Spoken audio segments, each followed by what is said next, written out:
good morning દોસ્તો આજની એક અદ્ભુત રજૂઆત મારા વાલા વિદ્યાર્થીઓ માટે જે ધોરણ 10 માં ભણતા હોય 11 સાયન્સ કોમર્સમાં હોય કે પછી 12 સાયન્સ કોમર્સમાં કે આર્ટ્સમાં હોય કે સાયન્સમાં હોય કે પછી નીટની કોમ્પિટિટિવ તૈયારી કરતા હોય દોસ્તો આ બધા માટે હવે આ 7 સ્ટ્રેટેજી બનાવી રહ્યો છું આ 7 સ્ટ્રેટેજી જેને ફૂલફિલ કરી એને સફળતા જરૂર મળશે તો દોસ્તો તૈયાર થઈ જાઓ આ 7 સફળતાઓ એટલે કે આ 7 ટોપિક્સને સરસ રીતે સમજવા માટે દોસ્તો આ સાથે સાથે ટોપિકને સમજવા માટે તમારે કેટલીક વસ્તુ તમારા મગજમાં સેટ કરવી પડશે જેમ કે દોસ્તો પહેલી વસ્તુ તમારી પાસે હવે સમય બહુ ઓછો છે 7 મેથડનો ઉપયોગ કરીને ઓછા ટાઈમમાં બધી વસ્તુનું રિવિઝન બી કરવાનું છે તો આપણે પહેલી એક વસ્તુ પર જવું પડશે જેને કહેવાય ક્વિક ડિસિઝન તમારે ક્વિક ડિસિઝન લેવું પડશે કે તમારી પાસે કેટલા ચેપ્ટર બાકી છે એનું એક સર્વે તૈયાર કરો કેટલા ચેપ્ટર તમારે રિવિઝન કરવાનું છે કેટલા ચેપ્ટર તમે ઓલરેડી એકવાર વાંચેલા છે તો હવે કે ચેપ્ટરને બીજી શ્રેણીમાં મૂકો તો પહેલો મુદ્દો આવ્યો દોસ્તો ક્વિક ડિસિઝન જેને નિર્ણય શક્તિ સારી હશે એનું રિઝલ્ટ પણ ઘણું સારું આવશે નંબર 2 એક્ઝામનો માહોલ બની રહ્યો છે પેપરો લેવા પડશે તૈયારી કરવી પડશે તો તમે જોઈ શકો છો ક્વિક ડિસિઝન લેવું જ પડશે તમે દોસ્તો બીજાની જેમ એક ભીડનો સહારો ના બનો કે બધા પેપર સેટ ભેગા કર્યા શું વાંચવું શું ના વાંચવું એક કન્ફ્યુઝનમાંથી બહાર નીકળી જાઓ જેમ રેત ગડીમાંથી ફટાફટ સમય વીતે છે એમ દોસ્તો શિયાળો આવશે ફટાફટ સમય વીતશે તો પહેલી વસ્તુ ડિસિઝન પાવર ડેવલપ કરો નંબર 2 ડિસિપ્લિન તમારે સેલ્ફ ડિસિપ્લિન મેન્ટેન કરવી પડશે કે હવે મારે મારી આસપાસ મોબાઈલનો ઉપયોગ મારા મિત્ર વર્તુળ જે મારી વસ્તુઓને મારા કેરિયરથી દૂર લઈ જતી હોય એને અટકાવવી પડશે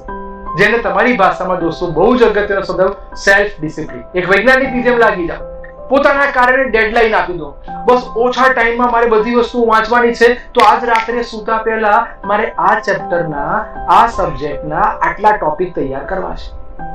ગમે તેમ વાંચશો ને દોસ્તો તો આખી ચોપડીના પત્તા ફરી જશે પણ તમને કોન્ફિડન્સ જ નહીં આવે તો મેક યોર ડેડલાઈન બનાવો ત્રીજો પોઈન્ટ અગત્યનો ડેડલાઈન બનાવો નંબર 4 એની માટે પાગલ પણ કરો ડિટર્મિનેશન હોવું જોઈએ દોસ્તો પાગલ પણ એવું હોય કે દિવસ હોય કે રાત તમે જોઈ શકો છો બસ મારે આગળ વધવું છે મારે મહેનત કરવી છે લોકો મારી માટે શું વિચારશે એમાં ના પડો દોસ્તો કોઈ જીમ વાળો વ્યક્તિ હોય એ પોતે પોતાની બિલ્ડિંગને શેપ આપવા માટે દિવસ રાત મહેનત કરે છે સવારે 5 વાગે ઉઠીને જીમમાં જાય છે કારણ કે એને પોતાના બોડીનો શેપ આપવાનો છે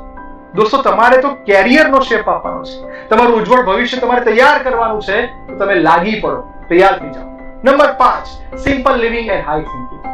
દોસ્તો આપણી આજુબાજુ રોજની કેટલીય ઘટનાઓ બને છે સાદગી વાળું જીવન જીવો ખોરાક મિનિમમ રાખો simple living and high thinking દોસ્તો તમારું માનસિક રીતે તમે એટલા પ્રબળ થઈ જાઓ શું પૂછાશે શું નહીં પૂછાય પેપર શેમાંથી નીકળ્યું છે પેપર કોણ કાઢવાનું છે આ બધી વસ્તુ માટે તમે સમય બગાડશો જ નહીં દોસ્તો તમે જ્યારે સૂઈ રહ્યા છો ને ત્યારે ગુજરાતની અંદર કેટલાય વિદ્યાર્થીઓ એવા છે જે પોતાના સપનાને સાકાર કરવા માટે જાગી રહ્યા છે નંબર 6 પોતાની જાતને કહી દો યસ આઈ કેન દોસ્તો આઈ કાન્ટ ઇમ્પોસિબલ એવા શબ્દો ભૂલી જાઓ દોસ્તો જ્યારે પાણીમાંથી કોઈ માછીમાર માછલીને બહાર કાઢે છે તો પહેલા પ્રયત્ન નિષ્ફળ પણ થાય છે તમારી પાસે એવું બી થશે કે 100 માંથી 50 આવશે 60 આવશે ઘણી બધી એક્ઝામો લેવાશે પણ તમે આરામ નહીં દોસ્તો મસ્ત મહેનત કરો કારણ કે 7મો પોઈન્ટ કોમ્પિટિશનનો જમાનો આવી ગયો છે દોસ્તો તમે પાછા પડશો તો તમારું રિઝલ્ટ ડાઉન થશે તમે ડરાવતો નથી પણ રોજ દોસ્તો કેટલાય લોકો પોતાના કોમ્પિટિટિવ એક્ઝામની તૈયારી કરી રહ્યા છે આ કોમ્પિટિટિવ એક્ઝામની અંદર તમે ક્યાં છો તમે ડિપ્રેશનનો શિકાર છો તમે ટેન્શનમાં રહો છો તો તમારો વાંક છે કારણ કે તમે ખોટા વિચારો કરો છો દોસ્તો આવનારી નીટ જેડબલઈ જેવી એક્ઝામ હોય કે 10મા ધોરણની અંદર એક નવું પેપર શેલ પ્રમાણે એમસીક્યુ આવી ગયા તમે સાચો એમસીક્યુ પસંદ કરો તમે સાચા નિર્ણયો પસંદ કરો માતા પિતા અને ગુરુને કહી દો yes I can I will હું કરી શકીશ અને એની માટે દોસ્તો તમે પોતાનો એક ગોલ ડિસાઈડ કરો કે હું બોર્ડમાં ગમે તે થાય 90% તો લાઈસ જ 80% તો લાઈસ જ આનથી ઓછું નહીં થાય દોસ્તો હું મનન ભાવસાર મન એજ્યુકેશન એમએચ ઓલિવર તમને વિશ્વાસ આપું છું કે તમે જરૂર સફળ થશો દોસ્તો સક્સેસ તમારી બહુ નજીક છે બસ તમે સતત મહેનત કરો દોસ્તો મને વિશ્વાસ છે કે પહેલું પગથિયું મોટું લાગે પછીના પગથિયા બધા નાના તો મચી જાઓ તૈયાર કરી દો પોતાની જાતને ઢાળી દો પોતાને કોતરી કાઢો લોકો તમારા માટે તાળીઓ પાડશે